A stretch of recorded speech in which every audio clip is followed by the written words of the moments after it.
Okay, happy to do that. As I think most of you know, both John Dietering and I have spent a fair amount of time, and Ann also, with the Wright County folks, with locally, what's going on locally for quite a while now. And in that process, sometimes you just sort of meet a lot of frustrating people, but you also meet some really, really good leaders in our county. And I think it's important to get us connected with those leaders so we can share our perspective and they can share theirs, and we can maybe learn a little bit more about the process. So tonight I'd like to introduce Elizabeth Karels, who is the project administrator at Wright County. Currently, she is leading the very, very simple process of broadband feasibility for Wright County. And I am surprised that she's still with the county. She's doing a great job, but this is it's so huge. So she has contracted with John Maytum, who is also here tonight. He works for an IT consulting firm, Design 9, and they provide paths and plans for high-speed fiber optic networks in our country.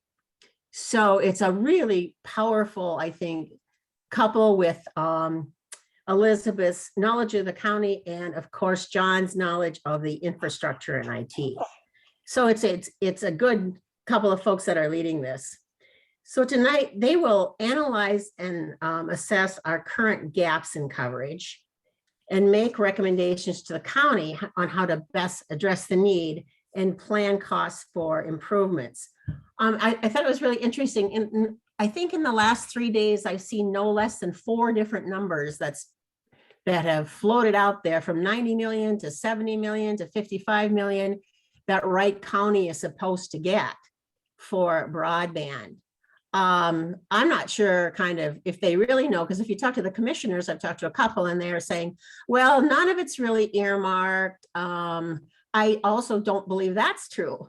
So I'm kind of interested to see tonight what Elizabeth has to say, because I do think that some of it's earmarked, but I also think that the complexity of this particular issue in this county is something that, I mean, thank goodness Elizabeth and John are out there, because the commissioners that I've talked to, they're kind of sort of freaked out by, isn't this really this IT company like a Windstream or something? Isn't this really our problem? Why should the commissioners be responsible for providing internet? So it's also quite political. So I'm going to turn this over to Elizabeth and to John and hear the results of their study. I'm sure most of you have been part of that study. I know my internet speed was 1.3, which I think is so low it's not supposed to be recorded. But when John sent me the study stuff, it was 1.3, which is pretty bad. So I'm not sure where those gaps in coverage are, but I know we have them. And I think Elizabeth and John can move forward and talk to us about how that's going to be fixed. I think the main issue here is that to be a financially solid county with good educational systems, good businesses, good healthcare, that won't happen without good internet. And so it's not just the idea of, how do I lay fiber, but how do I make sure that I get good healthcare, or that my children have access to everything that they need. I mean, it's like internet is holding all the strings, and we need to figure out how to not get left behind. So Elizabeth and John, with that message in place, I'm going to just have you start. All right, well, thank you. Can you guys hear me okay? I'm not used to Zoom. We use Teams, so yeah, we're good. Okay. Fine. I started in the county in February, and pretty quickly after that, the American Rescue Plan was passed, and we had this broadband opportunity brought to us, because broadband is one of the allowable uses under the American Rescue Plan for counties. So we quickly, we did some analysis and figured out that we were in any place to really even start addressing the issue. So we formed a broadband committee and decided we need to hire consultants, an expert in this field to help guide us along. As far as the amount that the county has allocated from our American Rescue plans, the county has allocated $10 million from the American Rescue Plan for broadband improvements throughout the county. And there are some boundaries of which we have to follow. So we're watching that very closely as we make our plans. We also know that there's a lot of other funding opportunities that have come and gone and we haven't been able to react quickly enough to apply for. We also know that there's more of those coming. The $70 million that Lori was referring to, I believe, is the state's border to border broadband grant program. And that is something that we will have to essentially fight for. We're going to have to apply and fight out the rest of the state in order to win allocations of that. And then just with the new infrastructure bill, and maybe Jack or anyone on the call can chime in as well. I'm not entirely sure how that's going to be trickled down to us, but I don't believe counties are going to receive any direct allocations. So that makes the study that we're doing all that more important because we'll have the information we need to be able to be competitive in these grant opportunities. So as Lori said, we are working on a feasibility study. Our first step was to send out a survey, and I hope all of you received it and took it. We had quite a bit of participation, and Jack will cover that in just a little bit. But that really helped us identify where much of our needs are, and it's pretty widespread throughout the county.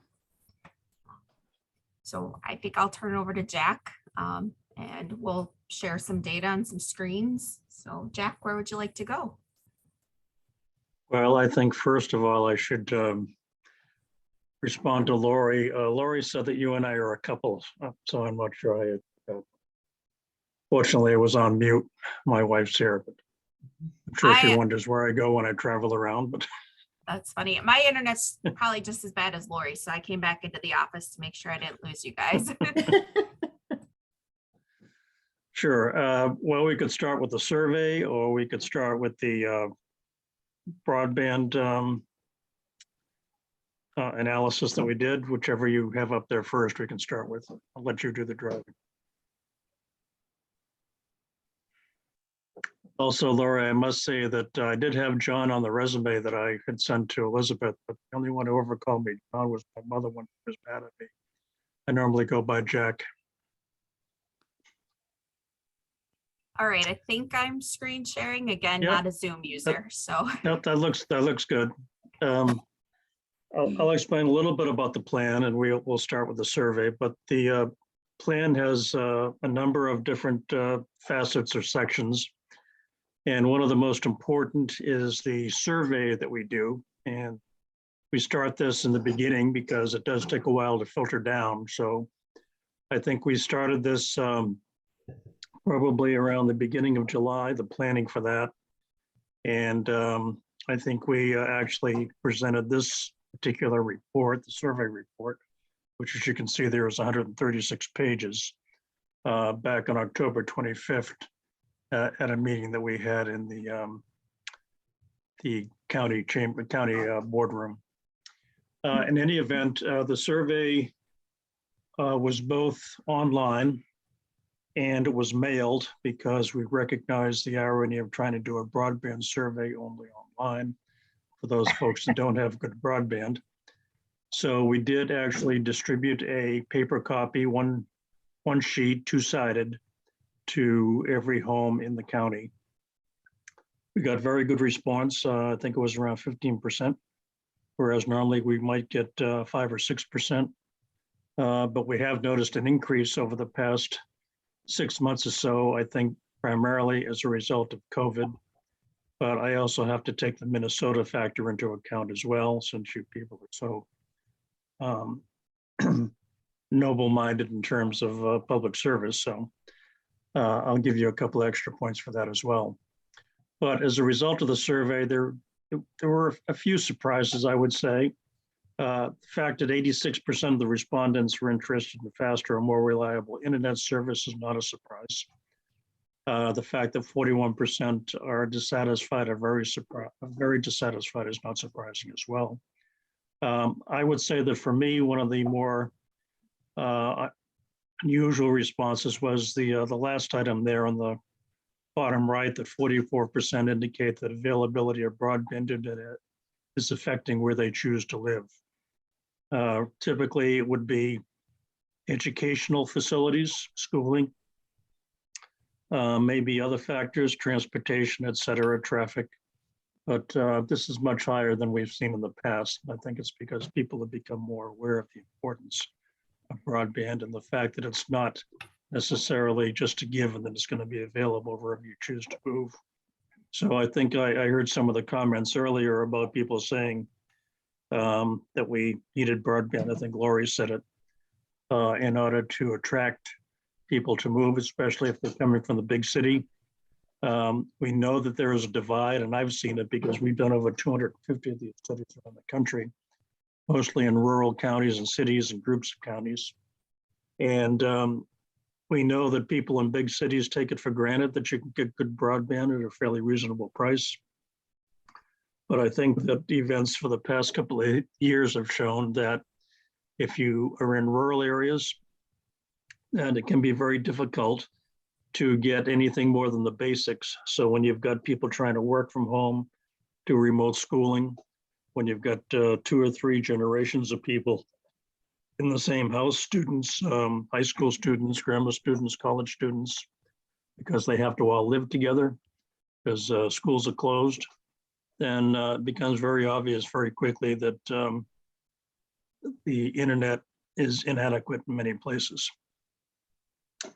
I think the other surprise that I had in the survey, when we ask how many, what uses you put the internet to, or how do you spend most of your time on the internet, the response was that 41% said gaming. So I'm not used to that. I know it's a sign of the times, but to see it in a response, I think was a little surprising to me.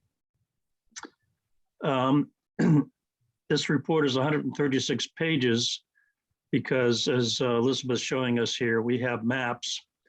And the first question on the map was, or the first question on the survey was your address.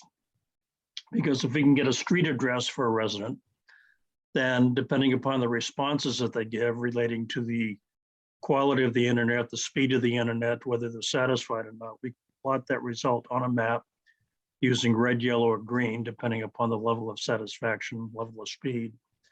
And that will show us where there are clumps of unsatisfactory service, as you can see here on the map. So for instance, mainly up in the Northwest area, essentially anywhere where it's not a built up, highly densely populated area, there's a lot of red dots. And the green dots typically are those populated areas that have access to cable. So most people apparently consider their cable to be adequate, and it probably is. But we also know what's going to be coming along in the future. If you think your internet is bad now, just wait 5 years, and you're probably going to need 10 times the speed on the internet. So the important thing is to try to build a system that's going to be responsive to needs, to be very flexible, and is going to be future-proof as much as anything in the technology field can. And we think we've done that a number of times. And there's no reason why we can't do it in Wright County. Why don't you just scoot down a little bit to the next chart there, Elizabeth? Okay, so this one was a question on speed. So you can see that the red dots would indicate below 1 megabit per second. And according to the federal government, the bare minimum for broadband is 25 megabits down and 3 megabits up, which is barely adequate. Certainly not with a whole bunch of people at home and 41% of them doing gaming. And then greater over 100 megabits was the green. And you can see sort of a reflection of the previous map that we saw. That's mostly in the populated areas. So if you go down to the next map there. So again, this is similar previously, except instead of asking for the speed levels, we ask for the satisfaction level, and you pretty much get a reflection of the speed. Apparently, there are a lot of people who are satisfied with 1 megabit, according to this, but at least more than I would have thought anyway. Um, But again, as I was saying, 136 pages, about 100 pages of that are comments that people have made. And a lot of the comments are very thoughtful and worth reading. And a number of them, I think, Laurie, like you mentioned about or somebody mentioned about the Trump comments on your survey. Whenever it relates to Frontier or some of the other providers, it can get a little short and not sweet. So, The abbreviated version of this is posted on our website, and it does not have comments just because of the occurrence of our favorite 4-letter words. So if you're interested in seeing the comments, I can share it with you, but I can't post it online. So you can feel free to reach out. but we did show a few of the more thoughtful comments at the meeting we had at the Commissioners Boardroom. So I thought they were very, very useful. And if you have any problems with insomnia, then it's probably a good read. So that's one element of the plan, the study, is the broadband survey. That is complete. And it's very important because, as you mentioned a couple of times in your introductory comments, there's a $65 billion broadband plan, part of the infrastructure plan that was recently passed. And as a result of that, there's quite a bit of money that's going to be available. And as Elizabeth said, it's going to be distributed by the states. Doesn't mean that the counties or cities aren't going to have access to it, but as with the ARPA plan, that there actually were amounts that were distributed to cities and counties. So we'll see what the states do. Right now, it's up in the air. Nothing's going to happen for six months. The FCC are still working on. They're still working on maps. We know that's been one of the big problems in determining who has service, who has broadband service, and they typically divide them into served, unserved, and underserved. And that relates to the speed. But the problem is that it's self-reported information by the providers. And the rules are essentially that in any census tract, if a provider has provided the minimum level of broadband service, which is 23 megabits down and 3 megabits up, then that census tract is no longer considered to be unserved. It's underserved because it doesn't have the newer standard, which is 100 megabits down and 20 megabits upload. And that's the new standard that is required by the $65 billion plan as well as the ARPA plan. So any providers taking advantage of that public funding have to be in compliance with the service levels, which is 100 megabits down, 20 megabits up. And we'll get into the technology in a little bit, depending upon your level of interest. But I can just give you a little synopsis on what this $65 billion includes. There's $42.5 billion that's being allocated for a program. It's called BEAD, B-E-A-D, for Broadband Equity Access and Deployment. And the NTIA, which is the National Telecom and Information Administration, is directing the funding, and they've got 6 months to get things going, as I said earlier. And each state is going to get at least $100 million. And obviously $100 million is a very small part of 42.5 billion, but that's the sort of the table stakes. And then there'll be increases to that based on a number of factors, which I don't know about at this point, but I'm sure they're working very feverishly on that in Washington. There's 14.2 billion that's going for the Affordable Connectivity Program, which is a new program which underwrites $30 a month towards the cost of broadband for low-income folks. We just had a program, I think called the Emergency Broadband Benefit Program, which allocated $50 a month. This is supposed to be more long-term and more encompassing. So even though each individual or family gets $30 instead of $50, it should go further and it should be distributed to more people. There's 2.75 billion for digital equity program. There's 2 billion for The USDA, Department of Agriculture, they have a broadband program as to a number of federal agencies. 2 billion for the tribes, 1 billion for a middle mile program. Middle mile, we did a similar sort of thing at the end of the quote Great Recession, when we allocated money to states to build broadband that essentially was the highway for their state, from which companies could connect to and connect businesses and residences to that middle mile. So there's an additional $1 billion coming up for that. That's a very important program as well. And there's a little over $500 million for tax exempt private activity bonds, which states can control and guarantee. So there's plenty of money there, and I expect we'll know over the next 6 months how that's going to be divvied out. And it's probably going to take a year to 18 months to really get into full swing. We saw how long it took to distribute the funds from CARES and ARPA. So it's going to be there. It's going to be a big help, but it's going to take a while. And I think one of Elizabeth's important jobs is to try to manage the expectations for people. Sometimes when they go into a community, they think I've got a spool of fiber in the back of my trunk. So it's not going to happen quite that fast. Any questions so far? Anybody still there besides Elizabeth? I have a question, Jack. You Yes, brought up Laurie. the CARES Act. Mhm. And at that time, there was, I thought, $70 million that was set aside for internet. Yeah, there was. And then In fact, all of a sudden, commissioners started talking about, well, they could use that for other things and stuff like that. I'm just wondering if that was incorrect, that was there at that time and it was just reallocated, or was that not no, there? it was there. In fact, we built a couple of small networks using that funds, using those funds in some rural areas.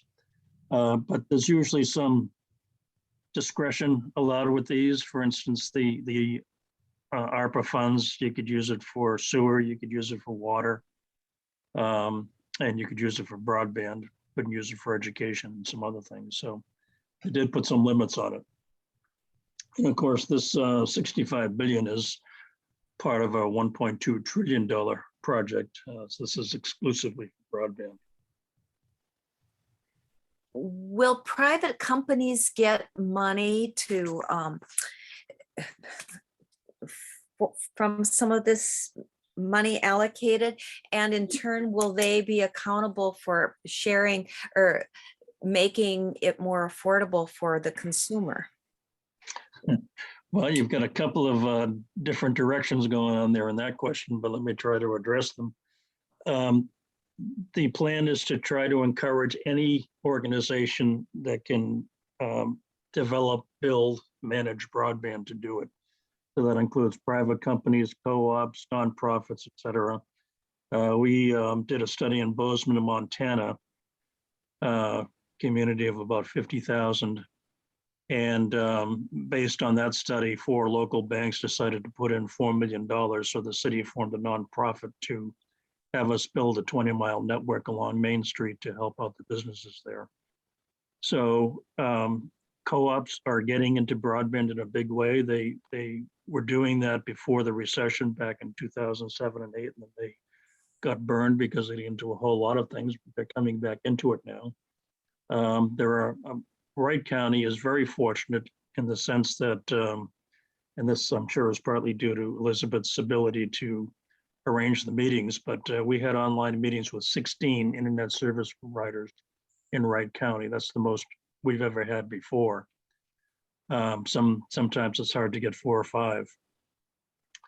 So we had some big players. We had co-ops, we had wireless internet service providers, fiber providers, et cetera. And they told us about their plans, some more directly than others, but we did get a lot of good information which we're including in the study that we're doing. So that's going to be very helpful.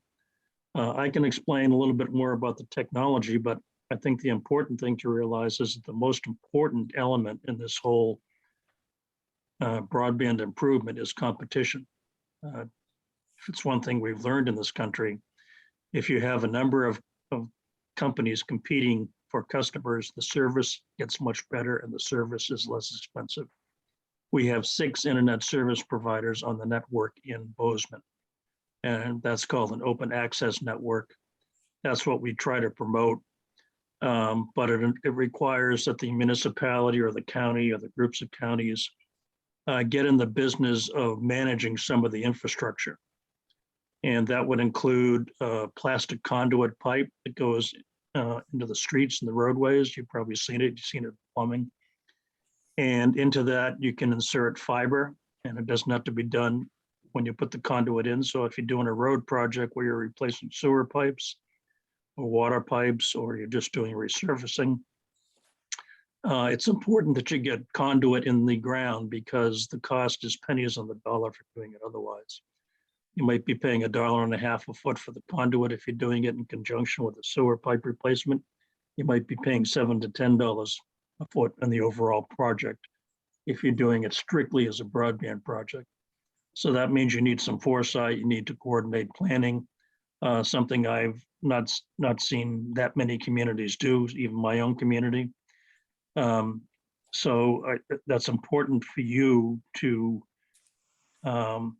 let county commissioners, mayors know that this is important to coordinate with other projects.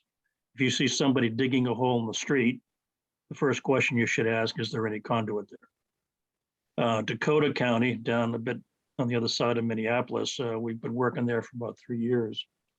And they've got an extensive fiber network because there was one guy in the utility department who insisted that whenever the gas company or any other utility or the highway department was digging up the street, that there was conduit in there. He made all sorts of private side deals. As a result of that, the county wound up with so much fiber that they called us in to figure out how they were going to distribute it. First of all, to figure out what they had. And as a result of that, they've got a great administrative network for the county. And they've also distributed quite a bit of fiber to the 11 municipalities in the county. And they're going to be developing a commercial network on that as well.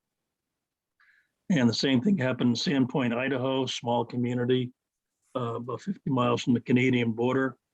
Utility department took it upon themselves to do this because they were going to be working with a communications provider who backed out. And as a result, after about 10 years, they had a great administrative system, and they were partnering with some commercial providers to expand into the commercial area. So it's an organic process that should be done in conjunction with other projects that the county is doing, and it's going to take time. We're talking 5, 10 to 15 years to really provide good fiber or good networking, including fiber. So every resident isn't going to get the improvement right away. We think that the network we're going to be recommending will be composed of a variety of technologies, fiber for one, where the population density allows it. And we have some examples that we can show you here tonight.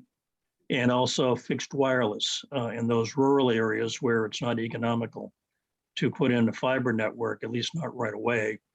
If we can identify areas where we can put up towers and get the wireless internet service providers to put some radio gear on those towers, then people in rural areas fairly quickly can get at least the basic minimum service of 25.3, maybe even 50.10 or something in that regard. But if they're only getting 1 or 2 megabits now using DSL on a good day, then getting 25 megabits would be great for them, just temporarily.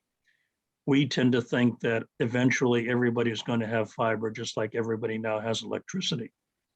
It used to be in the 20s and 30s that electricity was considered a luxury, and it took the federal government to establish the TVA and the rural electrification programs to really make electricity a utility. And that's what it's going to take with broadband as well. The providers, especially the large providers, AT&T and their baby bells, and some of the others, the cable companies, have really made a mess of it because essentially they've continued the monopoly. And you're lucky if you have one provider, let alone 2 or 3. So let's, why don't we look at the fiber in the neighborhoods that we did, Elizabeth? Just take them one at a time. Elizabeth had provided us with, I think it was 6 potential, what we call fiber pilot networks, where we identify a portion of a neighborhood or a business park, and we do a detailed plan on, we do a fiber layout, and we can show you exactly where the fiber is going. We do it house by house, block by block. And then we also do the costing for that as well. So in this case, you can see, Elizabeth, you're probably more familiar with that area than I am. So maybe you can explain what's on here. Actually, John's probably the most familiar with this area. This is an area in Rockford Township called Jansen Avenue. It's right along the border between, well, right along the Crow River. And there's a neighborhood in here that's been quite vocal about their internet issues. And so we suggested this just because we heard from so many different residents that this was an area that could use a look at. So that's kind of what this run is right along here. And then why don't we go to the costing table so that we can show them what that network would cost and what it involves. Zoom out a little. I forget how many houses were included in this. Maybe it showed it on the map. Does it say how many? Yeah, it says 65 on road front. okay, so 65 are being passed. Okay, then let's go back to the costing table. And so for that parcel, we've got it broken out into construction materials, distribution labor, cabinets, structures, equipment, et cetera. So it comes down to a total of $517,000 is what the cost would that be with a contingency of 5%. And then if you get on a little further for the diehards here, we can get into some more details on the neighborhood. It's almost 4 miles. The number of handholds installed are 38. Handholds are essentially the connections between the core network, the more dense red line that you saw going along the river, and the connections to the individual houses and businesses. So there are 38 handholds where they make that connection. There is 1 cabinet installed for this portion of the network. And we would expect that the number of buildings connected would be 23, which is 35% of the total businesses that are passed. That's a take rate of 35%, which is actually fairly low. So it's fairly conservative. All of our estimates are pretty conservative. And then it shows how we go about doing this. Almost all of it is underground. So it's either by trenching, boring, slot cutting, or rock saw. And well, actually, there's no rock saw or slot cutting. It's all boring essentially, and direct bury, a little bit of trenching. So aerial is only 2% in this case. And aerial, of course, depends on whether you have access to the poles and what sort of shape the poles are in. And sometimes it's actually cheaper, and it's getting more cheaper to go underground than it is to put on poles. And over the course of the whole project, it's probably actually cheaper to do it that way because you don't have the cables up in the weather. So they're buried in conduit, so they're going to last longer. But so that's $517,000 for that project. Then we did 2 others that are similar to this. I don't need to go through them unless you happen to live in one of those areas and you're curious, but we could do that as well. Any questions on that? Yeah, I had a question for you, Jack. Okay, John. At the same time that you were looking at this for a pilot project, I called Spectrum, that's also the charter folks. Yep. And I asked them to do the very same, almost exactly the same configuration all the way up and down Jansen Avenue. I asked them to go to the state of Minnesota and ask for a grant. And I am still waiting for them to give me, usually what they'll do is they'll say, well, what we're going to do is we're going to ask the state of Minnesota for a certain amount of money, and then we're going to ask the township to pick up the difference. And I have not yet heard what they're asking. They haven't given us any numbers yet, but anyway, it's interesting that at the same time you were looking at it for a pilot, I am looking at it for a grant with Spectrum. So we'll kind of have to see what happens there. Yeah, well, I imagine that whoever builds it is going to be using a grant of some, at least for part of it, probably half of it. Yeah. Anyway. Yeah, I think so. But you also have to keep in mind that these are the costs in doing it. So a commercial entity putting in a network like this, of course, would have overhead, they'd have profit, they'd have sales and administrative expenses. So it's going to be higher than this, but Oh, you this think gives it'd you be a a good lot idea. higher? Oh, okay. I think it'd be probably be twice as high. Oh, man. But I think that you've got a good guide here for what the basic cost should be, and that's a good way to compare it. Okay. And I think you should ask whoever's providing this to give you the basic costs, and of course they won't. But I think you should ask it anyway, and you Well- can tell them that you think their basic costs ought to be $517,468 is a round figure. That's nice to have. Yeah. That's the whole reason we do it. In Okay, fact, cool. I like doing this because when I generally present it to a town manager or city council or commissioners, typically they look at it and they look at each other and they say, well, that's not bad. We can do the whole town. And, if the town did it themselves, they could. Then that brings up a whole other political issue. And I think I'm talking to the right group here when I say that there's no reason why a municipality or a county couldn't own conduit, fiber, towers, and lease them out to providers, charge them a small amount of money to cover the basic costs and retire any debt they might have. And then get 6 providers in there who can then offer their services and don't have to spend all the money on the construction. And the county or the town actually has skin in the game and they can control what their networks do. If all this money goes to the providers and they build a network and then somebody comes along and buys that provider, you have absolutely no say over what they're doing. Jack, that brings up another separate question in that I have repeatedly asked the county why they don't want to get involved with this. And they keep saying, we don't want to be in the internet business. And I can't think of any way to push them over the edge, but I don't see any way to do this without the county. Well, getting imagine involved. if they said the same thing about roads. You'd have Yeah. FedEx and UPS and others building their own road system, and each one operating their own road and not letting anyone else use it. I don't think that makes much sense, and people aren't used to that.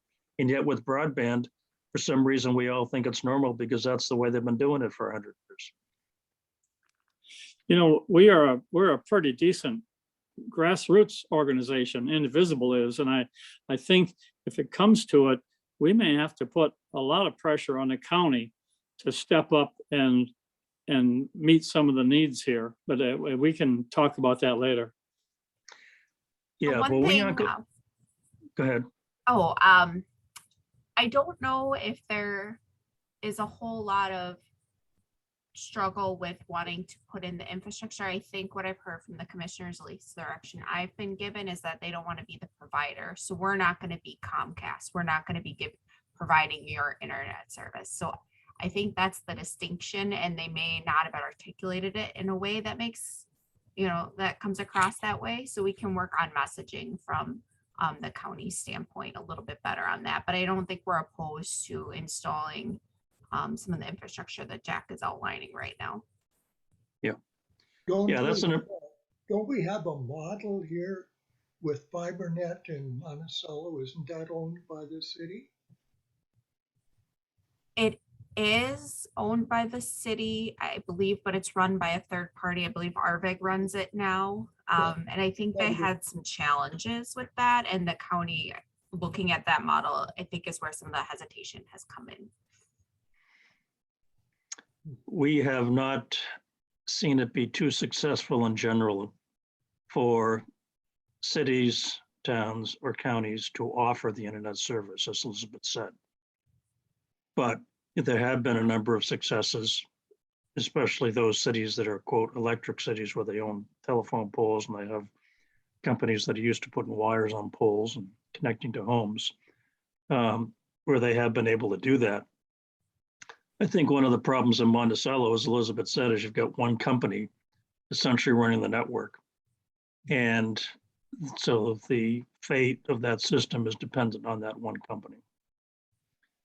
So that's not necessarily a model that we would recommend in any case, unless there are some extenuating circumstances, like I just explained.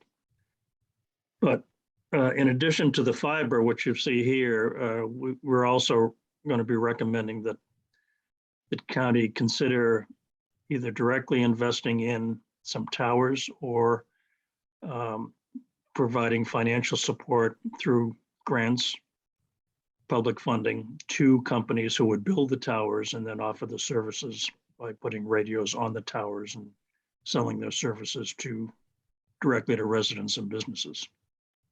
The Can I idea being- ask a question about towers?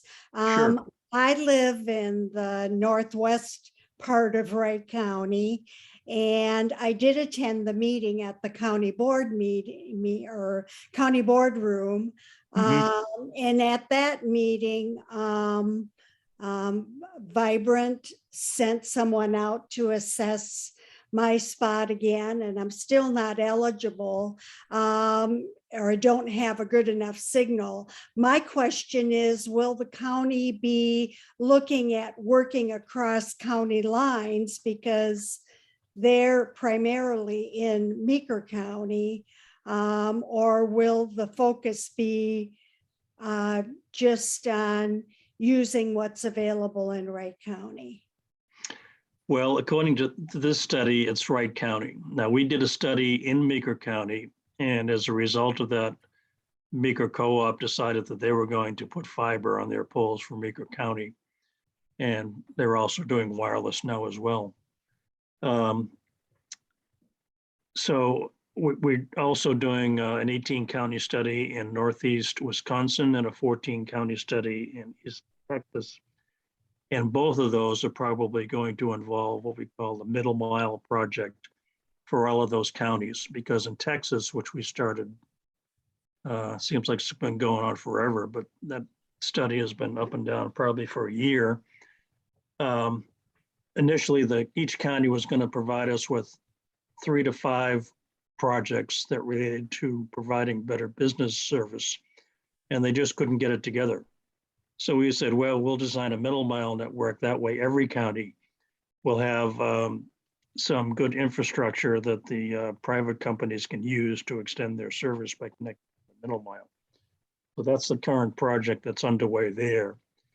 There's no reason why Wright County, of course, and Elizabeth can speak to this better than I can, as far as I can see, why they couldn't work with other counties.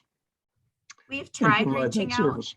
We've tried Mhm. reaching out to Meeker County without luck, but I've spoken to Hennepin County, Sherburne County, and also the state of Minnesota, and they are interested in partnering when it makes sense. Some of these pesky rivers get in the way of some of the projects, but we are looking for those opportunities. Yeah, well, that's good. And I have a feeling that over the next 6 to 18 months, with so much money sloshing around, that they're going to be looking for all sorts of outlets. And anyone who's got a good plan, like Wright County will have, is going to be at the top of the pile. So it's important to have the system planned out well, to do the costing, to know where the towers are, to do propagation studies so you know where the signals go. You know how much the fiber is going to cost, so you can tell somebody we need $517,468 to do this particular neighborhood.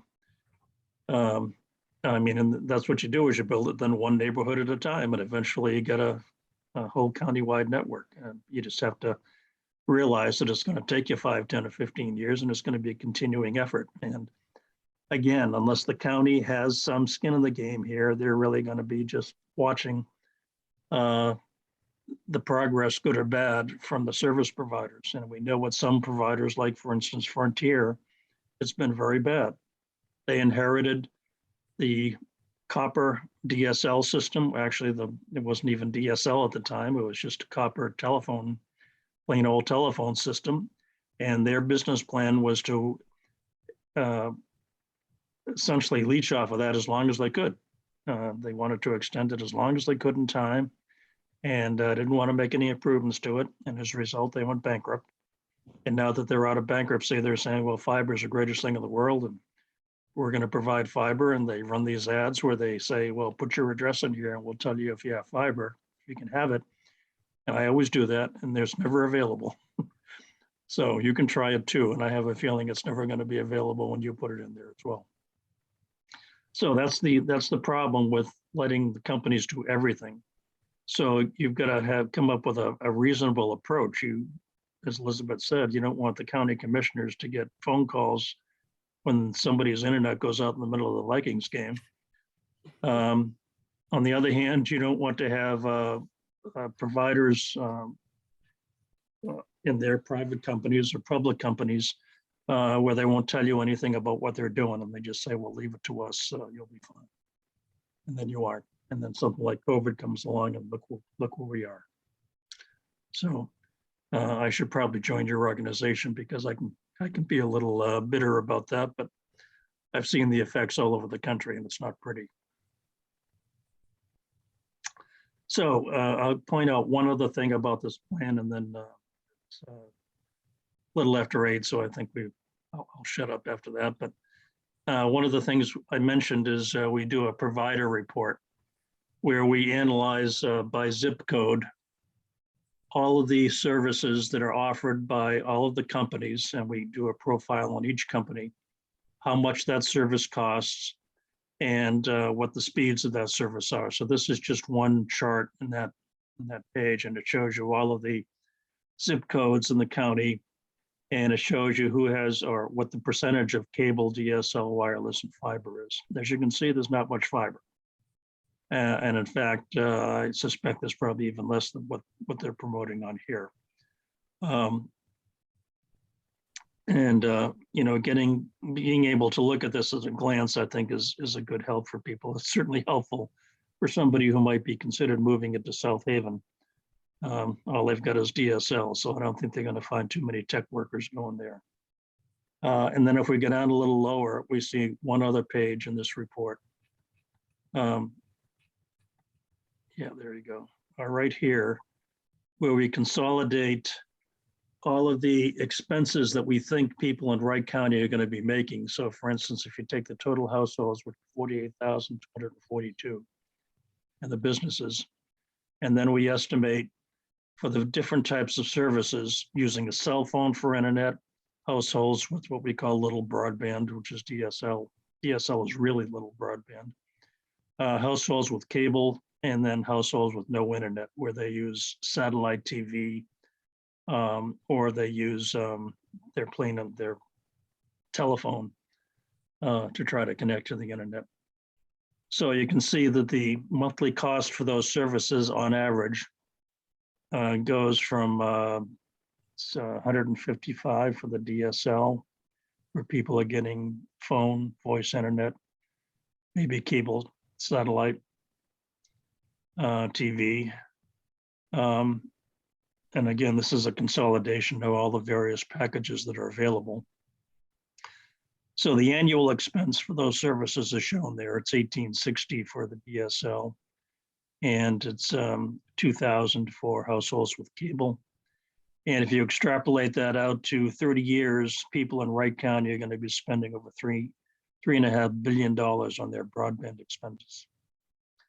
So even if you have $65 billion in funding spread across the country, even above that or beyond that, there's plenty of money being spent on broadband by residents and businesses in Wright County.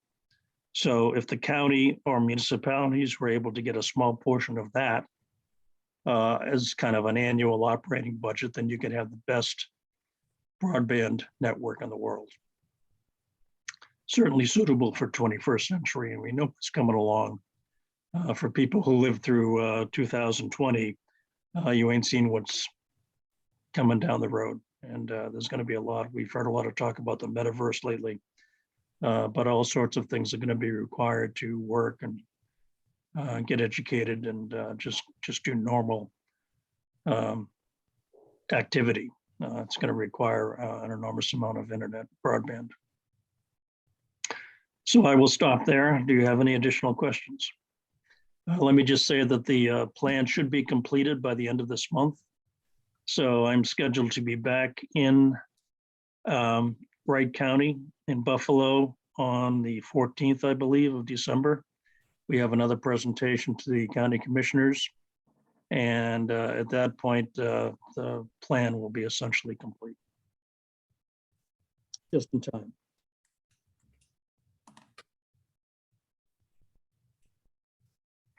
So Jack, I have a question for you. You said, I think that we're like 10 to 15 years from getting high speed. Is that what you said? No, I said this is a long-term project for everybody to get high-speed connection. If you were to start tomorrow, it's going to take a certain amount of time to get everybody either with Oh, okay. fiber or with towers. But no, you start now.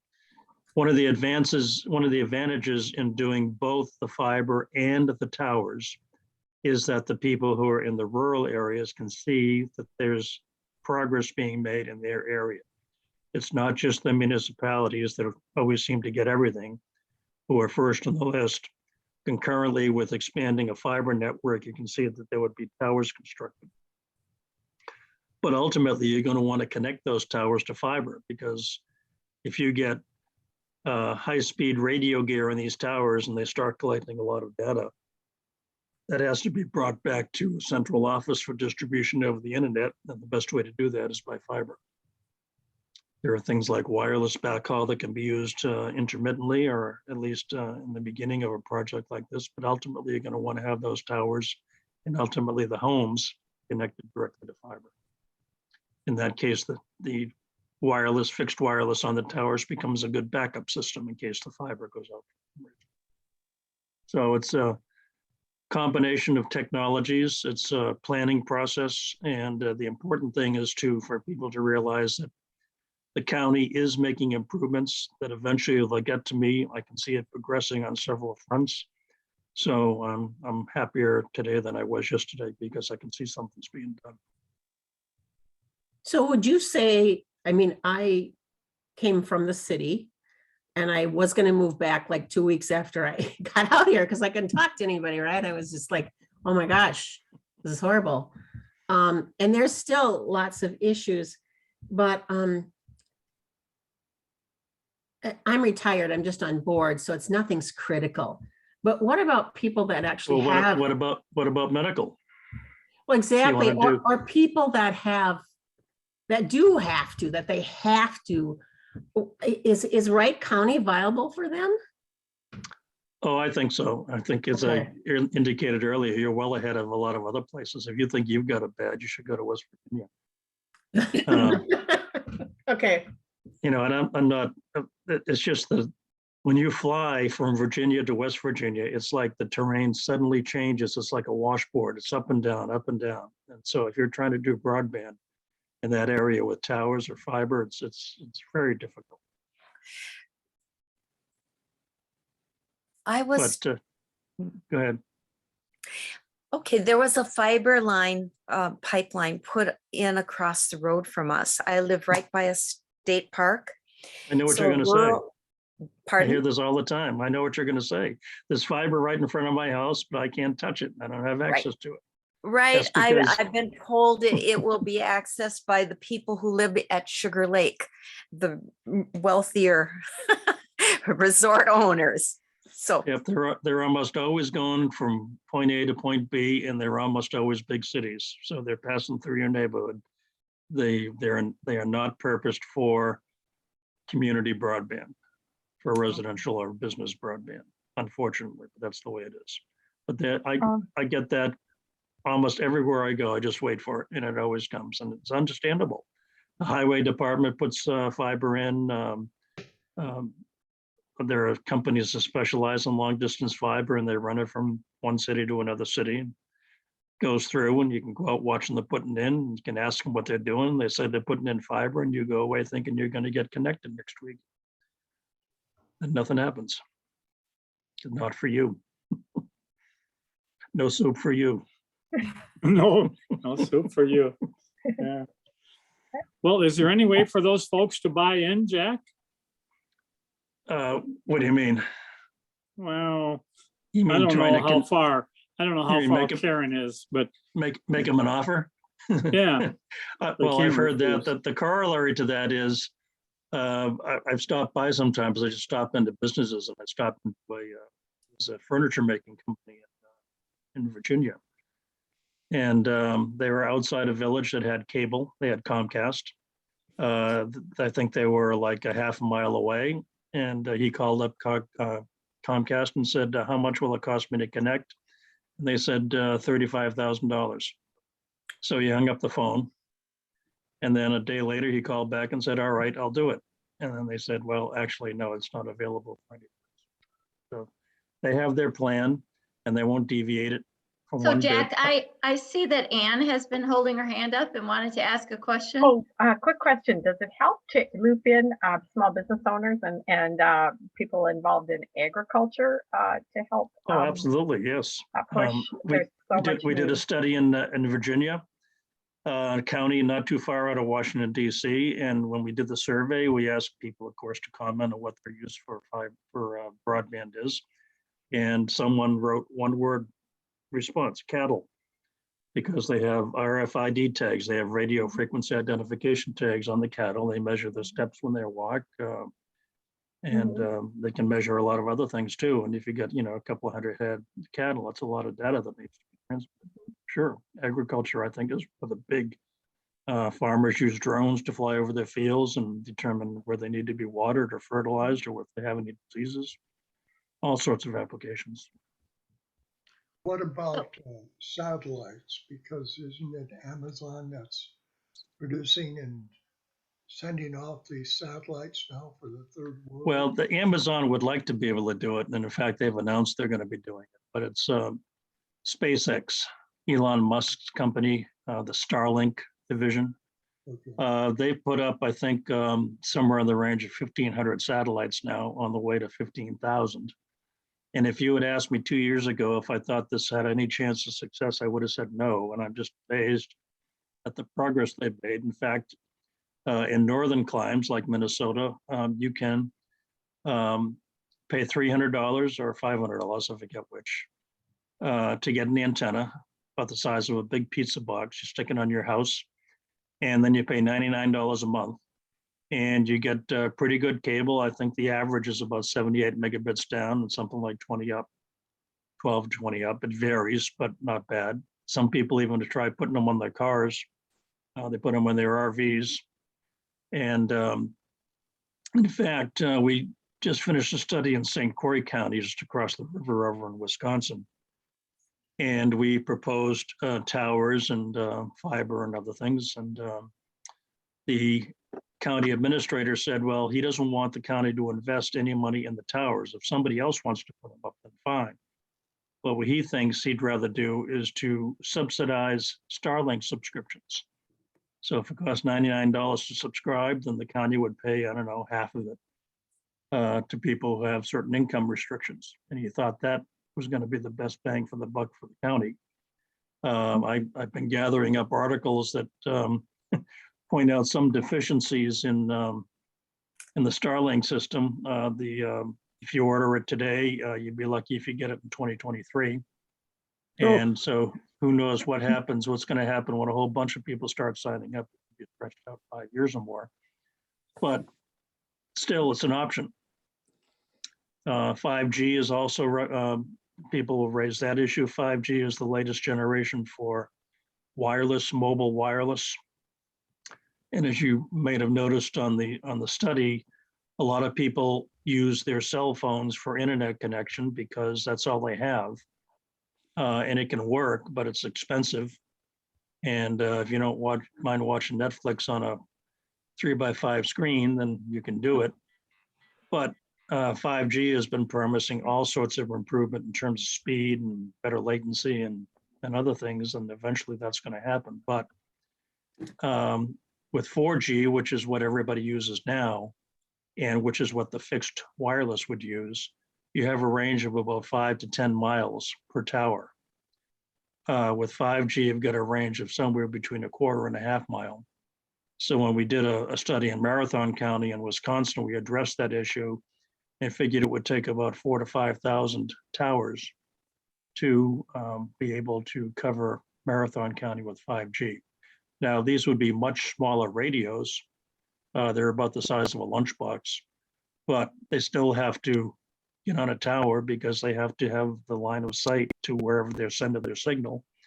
And if you have leaves, if you have rain, if you have other issues, then it gets severely affected by that, just as the Starlink signal does as well.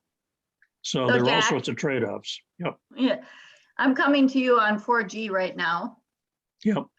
And watching movies off from it. So 4G is working pretty good for me as a hotspot on my computer. Yep. My computer won't let my videos show, and that's my computer's fault, not the 4G. But I agree that it seems like we need an infrastructure that's more hardwired. Mhm.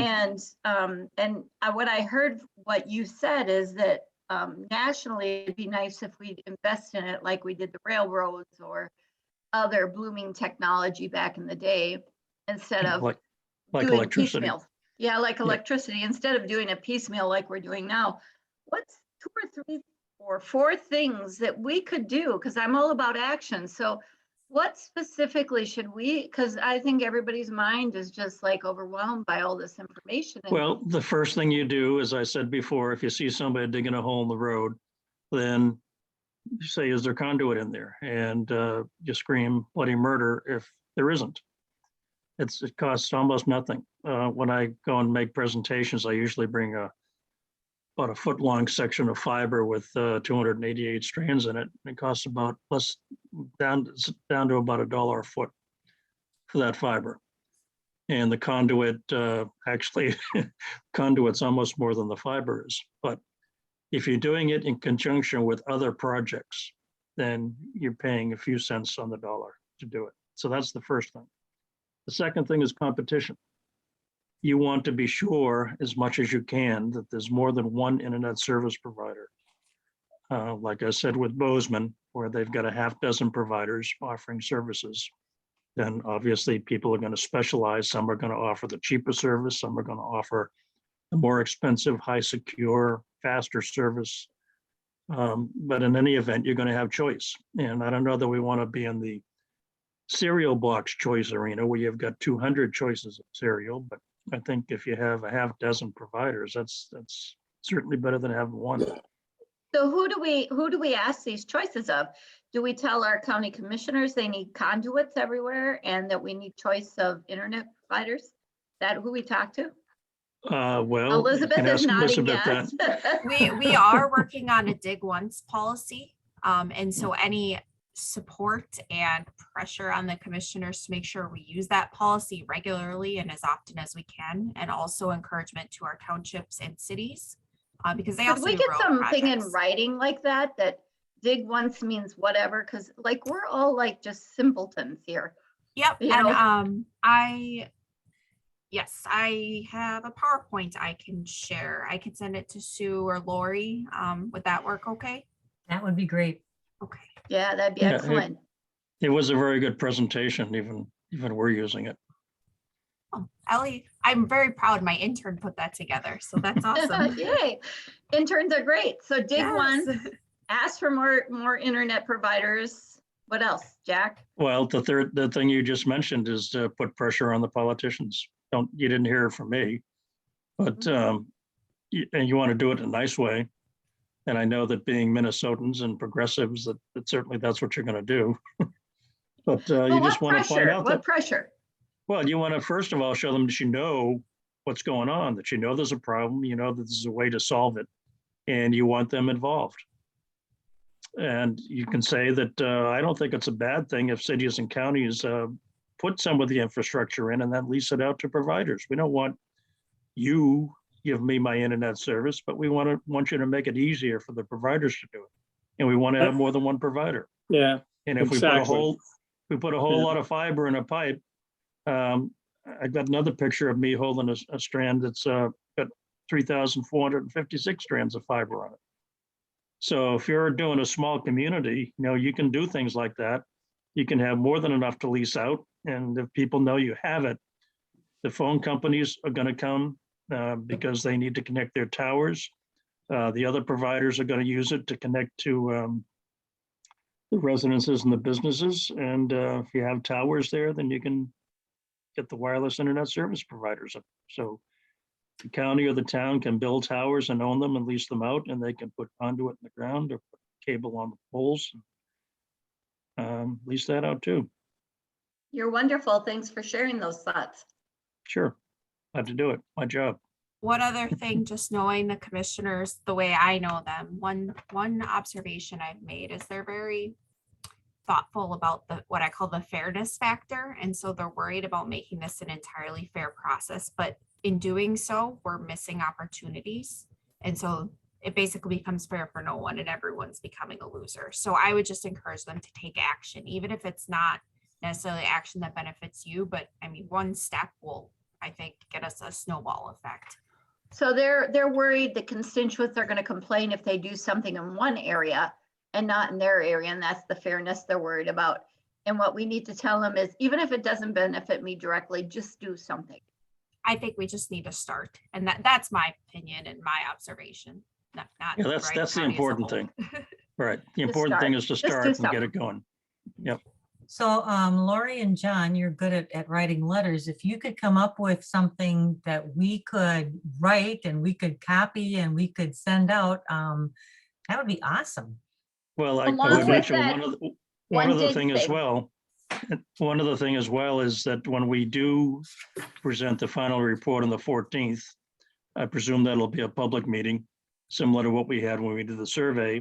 And you might want to promote that, get everybody there, because that really, I think, has an impact. Would you agree with that, Elizabeth? Oh, it'd be wonderful to have 100 people there.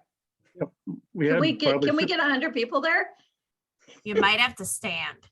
That'd be That's- okay. that's even I better. mean, we all have to wear masks and It's I don't even know better. with 6 foot distance, but you You're know, not like, gonna 6 foot distance with like 20 people in there. So Well, I think we had 50 last time, didn't we, Elizabeth? What time? What time and where is that meeting then? So it is December 16th. Just give me a moment. 16th? It's a 14th. 14th, I'm sorry. Okay. 16th is a different date. I'd have to change my 10 travel plans. 10:30 on the 14th in the county boardroom with the wrench. Aaron's dying to say something. And if we So- have people out in the hallway, that's even better. Yeah. I might Yeah. have missed this, but is there a comprehensive proposal at this point for Wright County? No, not yet. Even Not when we yet. deliver the study, there has to be a proposal made from that study. Or at least it has to be included in whatever proposal they're eventually come out with. Because that would help with this fair process thing. Yeah. Well, that's why the technologies reflect that, I think, where you've got both fiber, you've got fixed wireless, maybe a little bit of satellite, maybe even some 5G just for bragging rights. Well, and I'm thinking if we had a proposal, we could get grant money. We could be That's a- applying for grant right. money. Well, Right that's the away. point of the study, is to provide the basis for grant applications, Okay. to show the granting applications that you've thought this through and you've got a decent plan to start with. And the way it works, of course, is those that get money, get more money. Right, Mhm. right.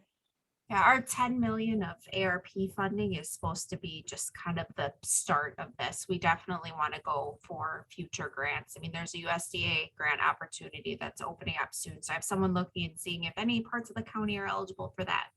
But we definitely want to keep going after those. And the study, just like I said at the beginning, positions us to be able to react to those sorts of grants, because some of the grant windows are ridiculously short, like 6 weeks. How can you possibly put together a plan in 6 weeks? Yeah. Right. Well, No. I think I see the hand of the broadband providers in there.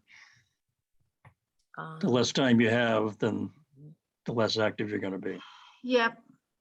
I'd like to But that thank just, both that of just you. means we need more organization at the citizen level, Jack. Yes, I would agree with that. And I think we've come to the right place. So Jack and Elizabeth, I've talked to a couple of the commissioners, and one of them told me it's not really the job of the commissioners to approve or be advocates of broadband in the county. It's not our job. Is it their job to provide funding for education or for Well, roads? I or for actually, I gave them a airports, whole or- list of things and I said, well, these are all your duties. I took them Mhm. right off the webpage. Why would this not be? Right, exactly. It's But I not mean- mandated, but and that might be where they're coming from. It's not a mandated requirement of the county, but it doesn't mean that it's not something that's necessary. Well, they typically also don't provide electric service either. So if you look at it in that light, then, there's some merit there, but that's a position that was adopted a while ago, and some cities do provide electric around the country. They have their own electric companies. We're getting to the end of our meeting time, and I want to take a minute to thank Elizabeth and Jack for all the information. Please let us know, get in contact with us so we can be supportive if there's other meetings, whatever. And if you'll send that PowerPoint out, Elizabeth, that would be awesome. So thank you very much.